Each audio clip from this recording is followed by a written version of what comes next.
Agora na Jovem Pan, Sociedade Digital. Com Carlos Aros e André Miceli.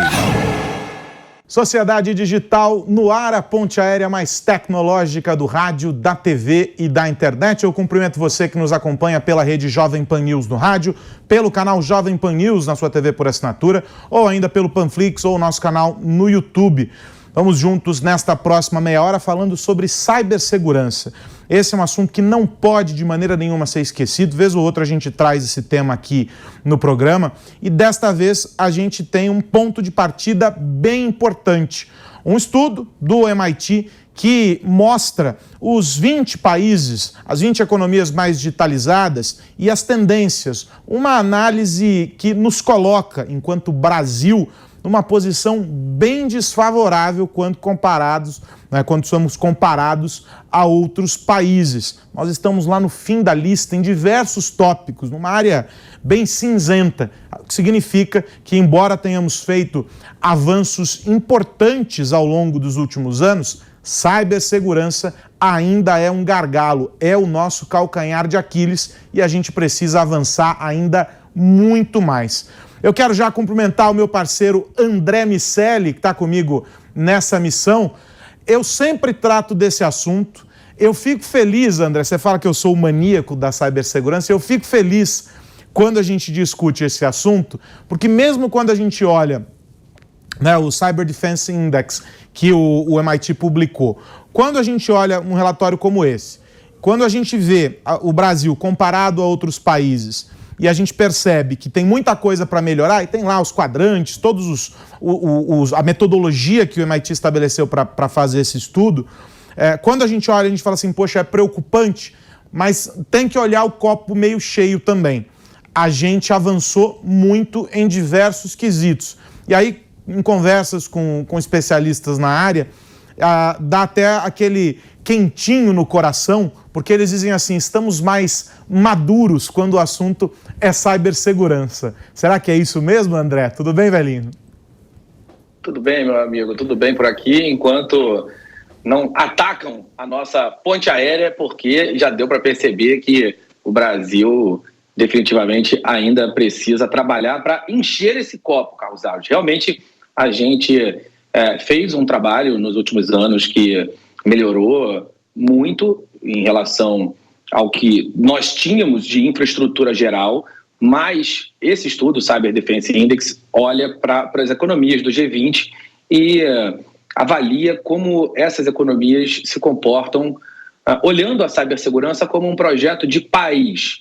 As nossas empresas evoluíram mais do que o Brasil enquanto nação no que diz respeito à cultura e aos procedimentos de cybersecurity. Não dá para negar que nós somos consistentes, afinal de contas, ficamos nas últimas posições de quase todos os rankings, o que mostra que, além das metodologias parecerem fazer sentido, realmente a gente ainda vai ter um bom trabalho para encher o copo. Mas, Carlos Aros, a gente também precisa avaliar que o Brasil fez um processo de inclusão digital muito significativo. Então, tanto as empresas que acabaram tendo acesso à conectividade e aos serviços digitais em geral, quanto as pessoas que não tinham acesso até pouco tempo atrás, poucos anos atrás, e passaram a ter, se tornaram alvos mais fáceis. Afinal de contas, a cibersegurança é muito uma questão de cultura, de comportamento, e é sobre isso que a gente precisa falar. E aí tem um ponto importante, e eu já vou trazer aqui a nossa convidada de hoje, mas é importante a gente ressaltar, o Brasil ele fica num recorte dentro desse estudo, aliás, globalmente dentro de um recorte, que é o dos países em desenvolvimento, ou dos países subdesenvolvidos, como a gente quiser colocar. Mas esses países estão justamente dentro desse contexto que o André coloca. O Brasil talvez ainda se destaque frente a outros países em desenvolvimento em diversos tópicos. Mas o que o CDI coloca como um padrão ou algo comum entre todos esses países em desenvolvimento? O Brasil não foge dessa regra. Falta conhecimento e falta recurso. E esses dois tópicos, eles se conectam na medida em que a gente vê a quantidade de vagas que nós temos abertas nas áreas de tecnologia e que não são preenchidas. E não é porque falta gente, é porque falta gente qualificada, falta gente com conhecimento para preencher essas vagas. Quando a gente faz o recorte, e aí eu tive recentemente em um fórum que discutiu cibersegurança e cloud computing, e aí eles foram fazendo o recorte até que eles chegaram e apresentaram os dados com as habilidades que se concentram nesse universo, cibersegurança e cloud. E aí esses números vão ficando muito, muito absurdos, porque não tem mesmo, você não encontra gente na quantidade que precisa para atender essa demanda. Então é natural que a gente fique para trás, porque nós não estamos formando essas cabeças, nós não estamos preenchendo essas vagas, nós não estamos oferecendo recursos para o mercado. Mas vamos entender de alguém que está no mercado e que consegue fazer essa análise para nós com a visão global, a visão de uma empresa global, e vai nos ajudar a entender esse cenário. Eu quero cumprimentar a Vanessa Pádua, que é diretora de Cybersecurity na Microsoft para a América Latina e para o Caribe. Vanessa, um prazer receber você aqui no Sociedade Digital. Obrigado pelo teu tempo, por estar aqui com a gente. E eu já começo perguntando para você o seguinte: a gente explicou esse contexto de Brasil, você conhece muito melhor do que nós dois esse contexto de Brasil e consegue nos situar olhando para a tua presença aí na América Latina e no Caribe, ao lado de outros países que estão, de alguma maneira, nesse contexto do desenvolvimento, países que enfrentam situações similares à nossa, do ponto de vista de maturidade digital, de entrada de pessoas e etc. Quando a gente olha o globo, o que dá para a gente dizer desse recorte dos países em desenvolvimento, que é o que está o Brasil, sob a perspectiva da cibersegurança? Vanessa. Excelente, Carlos Aros, André Michele, obrigada pelo convite especial para esse papo tão importante, que é a parte de cybersecurity, é um assunto aí no qual estou envolvida aí há alguns longos anos, né? E temos muito ainda por caminhar.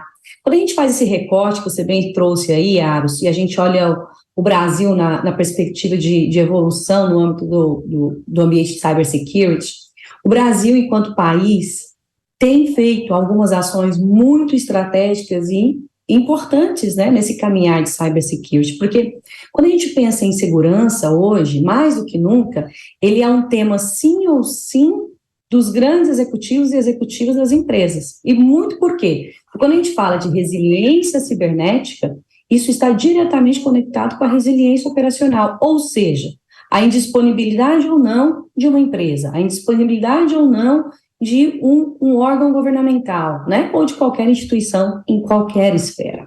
Então, esse é um assunto que tem que ser tratado tanto no âmbito corporativo quanto no âmbito governamental. E o que a gente vê hoje, pensando em evolução do nosso país, né, a gente pode trazer aqui alguns exemplos super interessantes que, por exemplo, nesse caso, a SGD tem realizado. A SGD, que é a Secretaria de Governo Digital do nosso país, ela ao longo aí de 1 ano e meio, né, nem 1 ano e meio, 1 ano e 3 meses, desenvolveu e trouxe grandes iniciativas para os 238 órgãos que formam ali o CISP. Né? Então, essa instituição fez um trabalho muito importante no desenvolvimento de um framework focado em privacidade e segurança. Na semana passada, fez o lançamento de um centro de defesa cibernética, né, que é o CISC, o Centro Integrado de Cybersecurity, para apoiar esses diferentes órgãos no seu processo de resposta a incidentes. Hoje, o Gabinete de Segurança Institucional, através da portaria número 120, aprovou um plano de gestão de incidentes cibernéticos para a administração pública federal. Então, a gente vê aí o país com algumas ações super estratégicas para essa nossa evolução no que tange a resiliência cibernética. Né? Então, quando a gente fala de resiliência cibernética, é aquela questão de, uma vez que eu sofri um ataque, porque, como o Fórum Econômico Mundial nos traz já há algum tempo, a questão de um ataque cibernético não é mais uma questão se eu vou sofrer um ataque cibernético, mas sim de quando e como. Então, cada vez mais, uma estratégia de segurança, ela tem que estar associada a uma estratégia de resiliência cibernética. né? Então, testar os controles, testar as ferramentas que eu possuo, né? Capacitar cada vez mais as pessoas. Então, a gente vê esse processo evolutivo nessas 3 grandes áreas, né, do grande pilar de segurança, que são as pessoas, os processos e as tecnologias, que aí a gente vai falar um pouco aqui no decorrer dessa nossa conversa, mas esse processo evolutivo a gente vê tanto no âmbito governamental, quanto, obviamente, no âmbito corporativo, das empresas, das diferentes indústrias, seja uma indústria do mercado de varejo, da educação, né, financeiro, e várias outras indústrias que temos, né? Então, se a gente olha, por exemplo, indústrias de infraestrutura crítica, por exemplo, onde na parte, por exemplo, pega aí uma empresa, né, seja estatal ou não, que disponibiliza água ou gás para a comunidade, né? Quando a gente olha essas empresas, hoje mais do que nunca, elas estão num processo de se digitalizar, de estarem cada vez mais, né, colocar esse chão de tecnologia, né, cada vez mais digital. E isso remete à questão de como se proteger, né, como proteger essa arquitetura que a gente chama de OT, Operation Technology, contra ataques cibernéticos. Para que, por exemplo, eu não tenha uma interrupção da água, uma interrupção da energia no país, ou mesmo no estado, como infelizmente já aconteceu em alguns países, aqui inclusive da nossa região da América Latina. Então, é um processo evolutivo, né, os atacantes estão aí cada vez mais, né, se estruturando, isso é um modelo hoje de negócio. Então, quando a gente olha hoje os ataques cibernéticos, existe um modelo muito bem estruturado, né, infelizmente, para que esses ataques continuem sendo potencializados. Então, nós temos que trabalhar nossa estratégia de segurança pensando, inclusive, com o pensamento do atacante e utilizando-se de frameworks para isso.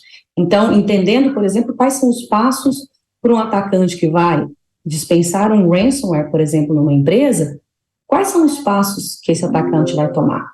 E uma vez que tomar, que eu tenha visibilidade desse movimento, ou desses movimentos, para que eu possa reagir de uma maneira rápida, né? Então, esse é um ponto importante também quando a gente fala de resiliência, né? O nosso tempo de reação, nosso tempo de contenção, caso se torne um incidente ou tenha uma ameaça mais avançada. Então, o processo evolutivo, ele existe, a gente vê aí já diferentes ações, e nós, como Microsoft, obviamente, temos um compromisso muito forte, que é de empoderar cada vez mais as empresas, para que elas possam se transformar, tendo segurança como um pilar nesse processo. Vanessa, um ponto importante no que diz respeito a analisar a vulnerabilidade às quais as empresas estão expostas, é olhar do ponto de vista das pessoas. E aí, à medida que nós fomos encontrando mais e mais serviços disponibilizados pelos governos, a pandemia quebrou uma série de paradigmas culturais que nos impediam de fazer compras, de consumir no ambiente digital, nós fomos nos tornando, enquanto pessoas, partes da vulnerabilidade que esses criminosos encontram nas empresas das quais nós fazemos parte. Como uma pessoa que nos assiste agora pode ajudar a sua organização a ficar mais protegida, a avaliar o nível de segurança e a maturidade que aquela organização tem? De que maneira a população em geral, a sociedade pode contribuir para esse processo? Excelente, André. Quando a gente pensa na população em geral, incluindo aqui a gente no dia a dia, a primeira coisa que a gente tem que pensar em segurança é que ela tem que ser um hábito. Ela tem que se tornar um hábito no nosso dia a dia, ou seja, o que eu faço na minha casa tem que refletir no que eu faço dentro da minha corporação e vice-versa.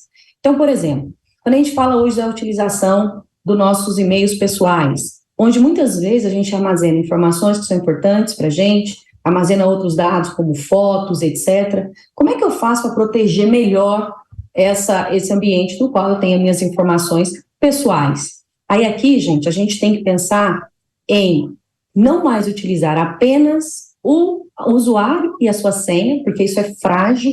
Infelizmente, né, ocorreram aí nos últimos anos uma grande quantidade de vazamento de dados relacionados à identidade, e senha, né, usuário e senha. Então, isso está na mão dos atacantes. Os atacantes têm se utilizado disso para entrar dentro das empresas, para ter acesso a dados que são confidenciais e dentre outros. Então, aqui entram alguns controles que são extremamente importantes. E o primeiro deles que a gente tem que pensar é a nossa identidade. Como é que eu protejo a minha identidade no âmbito dos acessos na internet? E aqui a gente tem que pensar no uso de um fator duplo de autenticação. O que é isso, Vanessa? Quando você coloca lá o seu e-mail e a sua senha, a gente está falando que a sua senha é o seu primeiro fator de autenticação. Autenticação, coloquei a minha senha, cliquei no OK, estou dentro do meu espaço, por exemplo, de e-mail. Como é que eu protejo isso melhor? Além da minha senha, eu me utilizo de um segundo fator de autenticação. Por quê? Porque se eu precisar entrar no meu e-mail, se porventura alguém tem acesso à minha senha, para poder acessar efetivamente o meu e-mail e as minhas informações, essa pessoa vai precisar de um outro fator. E esse outro fator, em geral, é o que eu tenho, né, ou o que eu possuo.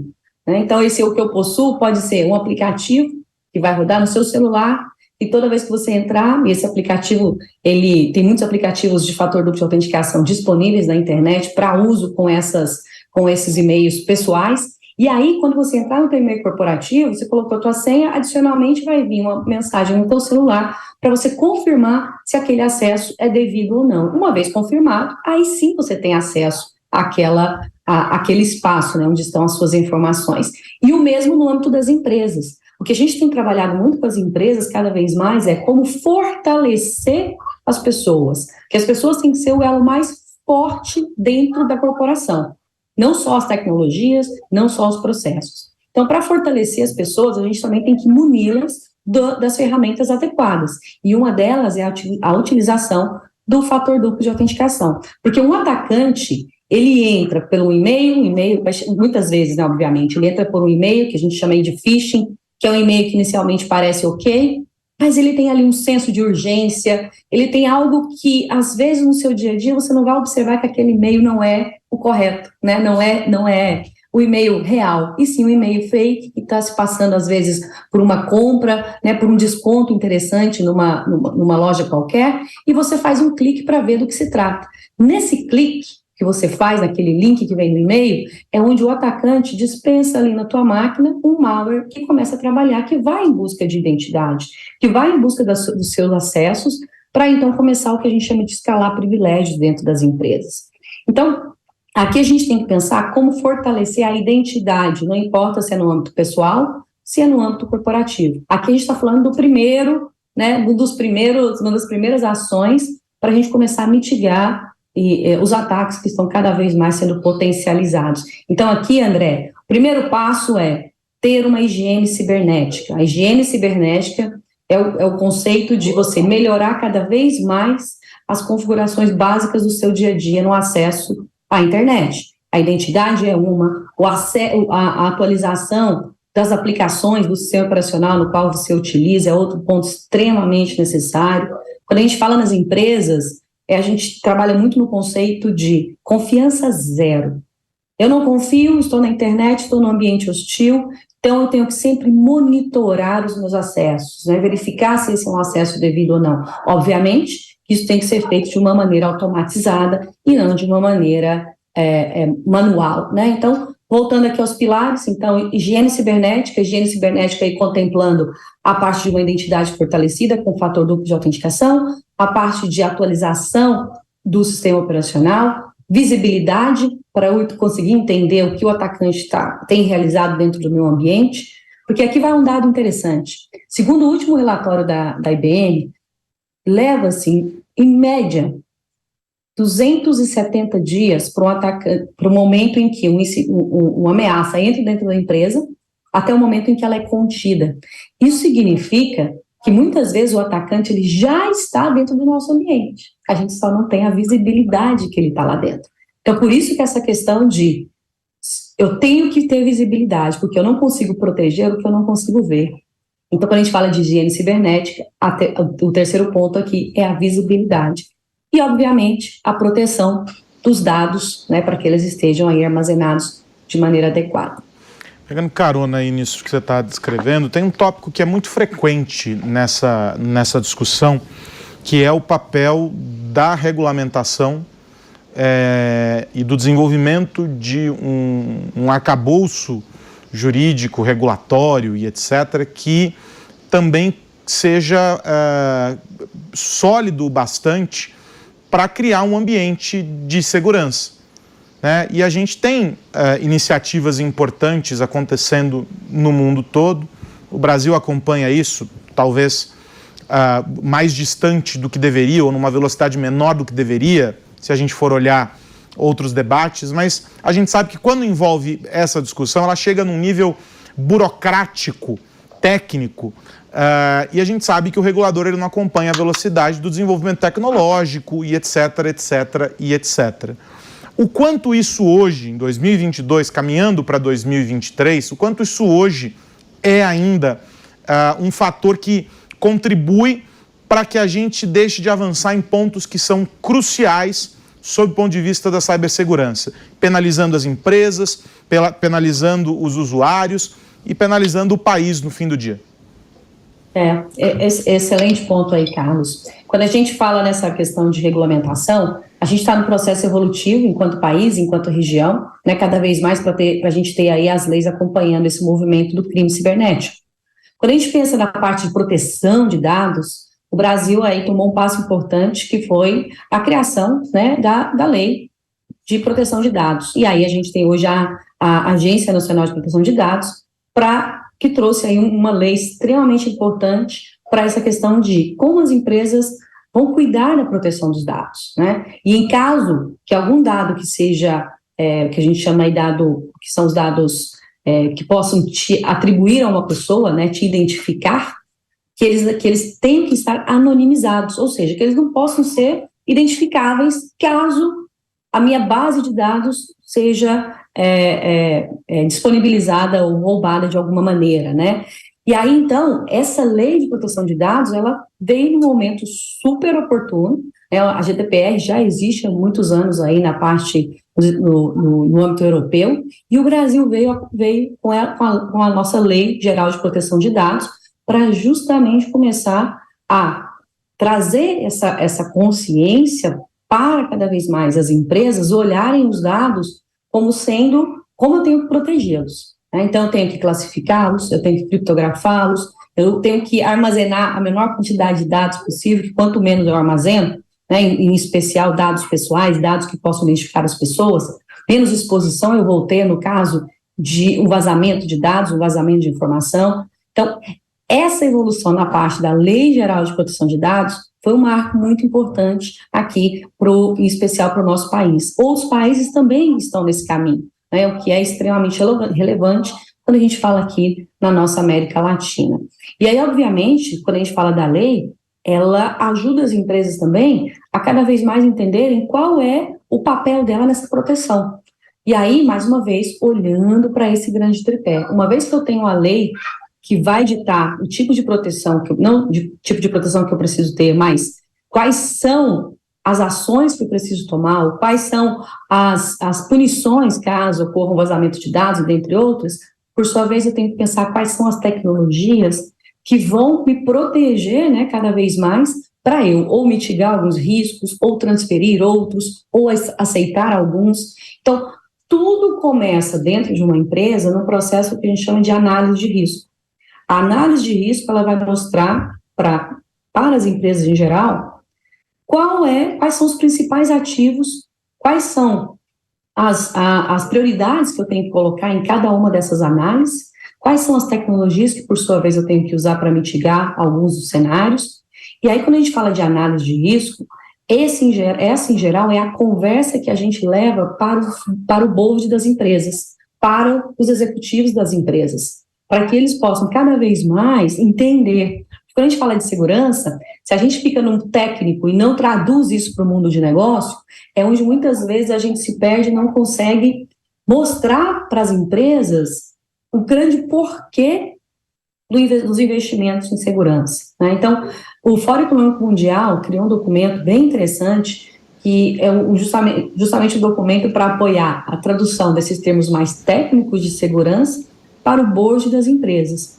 Porque aí você consegue traduzir isso no termos de indicadores para o negócio, né? Por exemplo, qual vai ser o impacto, porque aí quando a gente fala de impacto de um crime, de um ataque cibernético, a gente está falando do impacto, muitas vezes, tangível, aqueles que eu consigo mensurar, e os intangíveis, aqueles que a gente não consegue, né, mensurar num determinado momento, como uma marca da empresa, né, etc. Sim. E aí, quando a gente avalia esse cenário, onde a gente consegue colocar os indicadores corretos, é onde a gente começa a mostrar para o board o porquê dos investimentos em segurança. E a gente aqui, enquanto Microsoft, a gente tem feito um trabalho muito forte com alguns conselhos, né, alguns grupos de conselheiros, alguns CEOs e CIOs, né, nesse aspecto justamente de traduzir e mostrar cada vez mais a relevância. Eu movimentei aqui da parte jurídica para a parte das empresas, porque no final do dia... Elas se conectam, claro. André, temos 2 minutos, dá tempo de mais uma pergunta e uma resposta rápida. Vanessa, nesse relatório, o Cyber Defense Index da MIT Technology Review americana, o Brasil ficou na 18ª posição na frente de Turquia e Indonésia, dos 20 países do G20. E Austrália, Holanda, Coreia do Sul, Estados Unidos e Canadá lideram o ranking. O que eles têm de mais evidente para nos ensinar, para que a gente vá ali subindo alguns degraus no próximo ano? Excelente, excelente aqui. Quando a gente pensa, André, nessa parte, a gente tem que entender o seguinte: a gente como país, primeira coisa que a gente tem que entender é o seguinte, e aqui vamos ser rápido aqui, como o Carlos falou, né? Primeira coisa, segurança não é um problema só da área de segurança. E assim, por sua vez, não é um problema só de um país. Quando a gente fala aqui, a gente tem que pensar na troca de experiências, e isso o Brasil também tem realizado bastante, não só no âmbito corporativo, quanto no âmbito governamental também.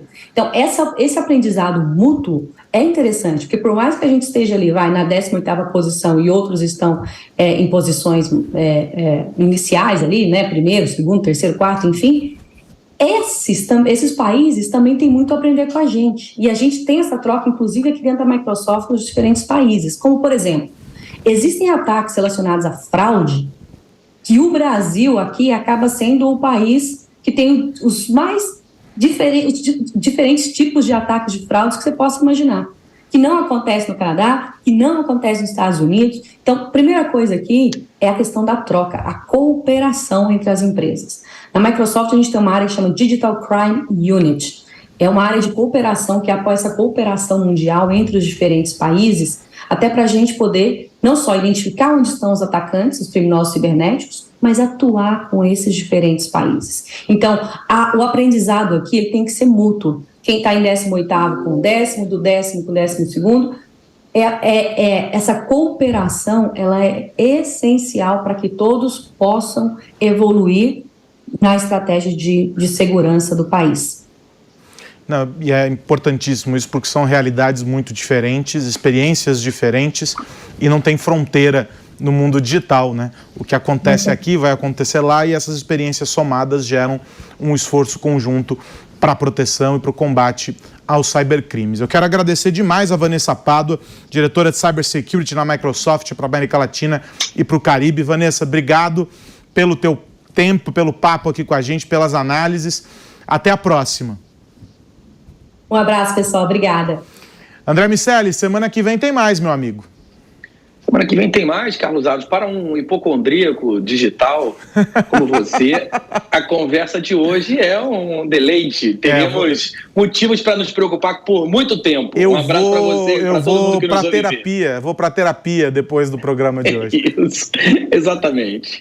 Um grande abraço. E vale só o registro de que esse estudo, né, o Cyber Defense Index do MIT está disponível lá no site da Technology Review americana para baixar e etc. E os dados são muito interessantes, independentemente de você atuar com cibersegurança, mas a tua empresa se conecta de alguma maneira com essa realidade e é muito bacana dividir isso com as equipes. É um norte muito interessante, os dados são bem importantes e fazem uma radiografia de toda essa realidade que a gente discutiu aqui com a Vanessa. André Miceli, um grande abraço, até a semana que vem. Tchau, tchau, meu amigo. Um abraço para todo mundo. E para você que nos acompanhou até aqui, o meu grande abraço. Faço o convite para que você acesse o Panflix ou o canal Jovem Pan News. A íntegra deste e dos programas anteriores está disponível por lá. Um grande abraço, a gente se vê na semana que vem. Tchau, tchau. Agora na Jovem Pan, Sociedade Digital. Com Carlos Aros e André Miceli. Realização Jovem Pan News.